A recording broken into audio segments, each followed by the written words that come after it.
ಪ್ರತಿ ವರ್ಷವೂ ಸಂಗಮ ಜಾತ್ರೆಗೆ ಕಳಸ ಒಯ್ಯುವರು. ಹಾಡುತ್ತ ಕುಣಿಯುತ್ತ ಮಂಗಳವಾದ್ಯದಿ ಸಂಗಮ ಸೇರುವರು. ಕೂಡಲ ಸಂಗಮ ದೇವನ ತೇರನು ಹರುಷದಿ ಎಳೆಯುವರು. ಕೂಡಲ ಸಂಗಮ ದೇವನ ತೇರನು ಹರುಷದಿ ಎಳೆಯುವರು. ಹರಕೆಯ ಹೊತ್ತ ಭಕ್ತರು ಕಳಸಕ್ಕೆ ಕುಲಾಯಿ ಹಾಕುವರು. ಕಳಸಕ್ಕೆ ಕುಲಾಯಿ ಹಾಕುವರು.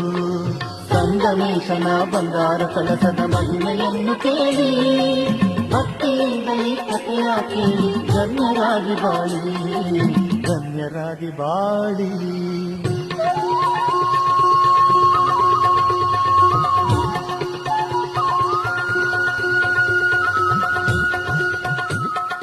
ಗಂಜಾಳ ಬೇಗುರ ಹಲ್ಲೂರ ಭಗವತಿ ಕಿರುಸುರ ಮಲ್ಲಾಪುರದಿಂದ ಸಂಗಮ ಜಾತ್ರೆಯ ಮುಗಿಸಿದ ದೇವ ಪೂಜೆ ಪಡೆದು ಬಂದ.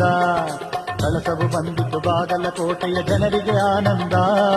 ಪೂಜೆಯ ಪಡೆಯುತ್ತ ವರಗಳ ನೀಡುತ್ತ ಸಂಗಮೇಶ ಬಂದ. ಕೂಡಲ ಸಂಗಮನಾಥ ದೇವ, ಕಪ್ಪಡಿ ಸಂಗಮನಾಥ ದೇವ, ಹರ ಹರ ಮಹದೇವ, ತಂದೆ ಹರ ಹರ ಮಹದೇವ.